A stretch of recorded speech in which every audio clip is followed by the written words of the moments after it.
اور اللہ نے بنی اسرائیل سے اقرار لیا اور ان میں ہم نے 12 سردار مقرر کیے۔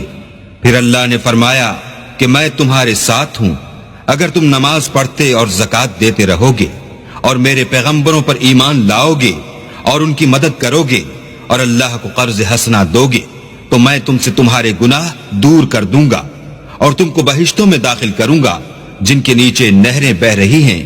پھر جس نے اس کے بعد تم میں سے کفر کیا وہ سیدھے رستے سے بھٹک گیا۔ تو ان لوگوں کے عہد توڑ دینے کے سبب ہم نے ان پر لعنت کی اور ان کے دلوں کو سخت کر دیا۔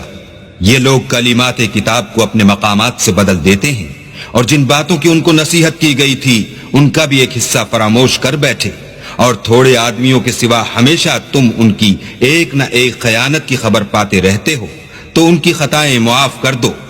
اور ان سے درگزر کرو کہ اللہ احسان کرنے والوں کو دوست رکھتا ہے۔ اور جو لوگ اپنے تئیں کہتے ہیں کہ ہم نصارہ ہیں، ہم نے ان سے بھی عہد لیا تھا مگر انہوں نے بھی اس نصیحت کا جو ان کو کی گئی تھی ایک حصہ فراموش کر دیا، تو ہم نے ان کے باہم قیامت تک کے لیے دشمنی اور کینہ ڈال دیا، اور جو کچھ وہ کرتے رہے اللہ ان قریب ان کو اس سے آگاہ کرے گا۔ اے اہل کتاب، تمہارے پاس ہمارے پیغمبر آخر الزماں آ گئے ہیں کہ جو کچھ تم کتاب الہی میں سے چھپاتے تھے وہ اس میں سے بہت کچھ تمہیں کھول کھول کر بتا دیتے ہیں اور تمہارے بہت سے قصور معاف کر دیتے ہیں۔